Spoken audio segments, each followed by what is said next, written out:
there's the famous quote in The Big Short where I think it's Steve Eisman goes and meets with Ken Lewis, the CEO of Bank of America, and they can't figure out what he's doing in mortgages, and they think there's some big strategy. He's laying off the risk, and he gets done. He goes, "Oh my God, he's dumb. There's nothing more than that. He's dumb." And to me, that's the scary thing with some of our policymakers.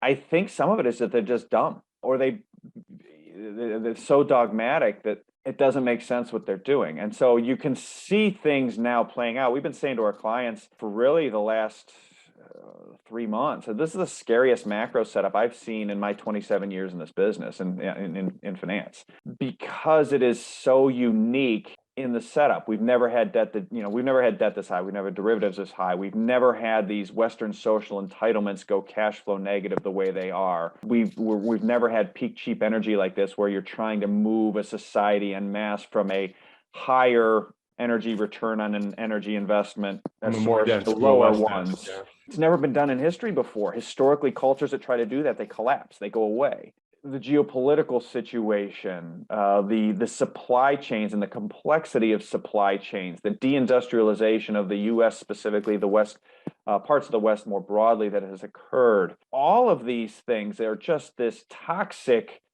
stew of factors. And yeah, I think in hindsight, when you go back to the Russian invasion of Ukraine, I think that was I think first COVID really accelerated things. And now I think this Russian invasion has accelerated it further, both because the inflation, you can't print over energy. When I see the European Union doing what they're doing, the UK doing what they're doing, these places are literally running the Weimar Germany playbook, the economic plan, which was, oops, we lost the Ruhr Valley coal stores to France as war reparations.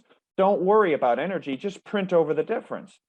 And it's literally what we're seeing. The Germans and the English and the EU, serious people advocate. We don't need Russian energy. We'll just go without. We'll just ride our bikes. We'll just print money. We'll just send checks to people. Like that's not a serious plan. It boggles my mind. And so when I see these things, I go, they're marching the EU down the path of hyperinflation. Well, if you have a currency like the EU move toward, or like the euro move toward, if it collapses, all bets are off. I mean, with debt where it is, people seem to think, well, it'll be safe, it'll be good here in America. It might be relatively good, but people forget we don't really make anything in here anymore. It's all over. The supply chains are stretched out. We saw what happens when supply chains break down. It just takes a couple parts and the car doesn't get built. The computer doesn't get built.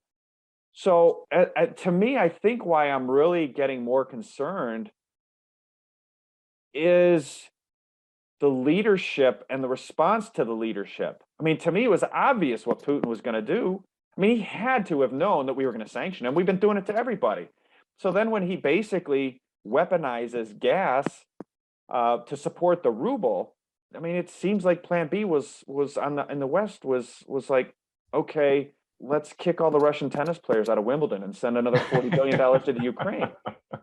And so I think that's why I'm so frustrated and so frightened, maybe a bit of a strong word, but so concerned because of the lack of strategy, the lack of understanding of making connections that I'm seeing in the West in particular around these issues. It just it's like, oh my God, they're dumb, or they're so dogmatic about their view of the world that they don't see what's happening. And that kind of ties back to my initial point that there is no discussion. There's just this blind discussion. We'll just fight inflation like Volcker. You don't have the balance sheet to fight inflation like Volcker. You don't have the deficit to fight inflation. You don't have the demographics. You don't have the economy. You don't have any of it. And yet you think you can because why? Because you're standing under the same flag? That's not how it works. Yeah. There was, so you and I have been longtime students of the importance of energy, both to functioning economies, but also just our way of life. And, when you look at armed conflict throughout history, it's largely always been a story of resources, and all resources in one extent or another, are based in energy, the energy cost to extract them. So one of the more seminal books written about the energy story is The Long Emergency by James Kunstler. He wrote another book called Too Much Magical Thinking.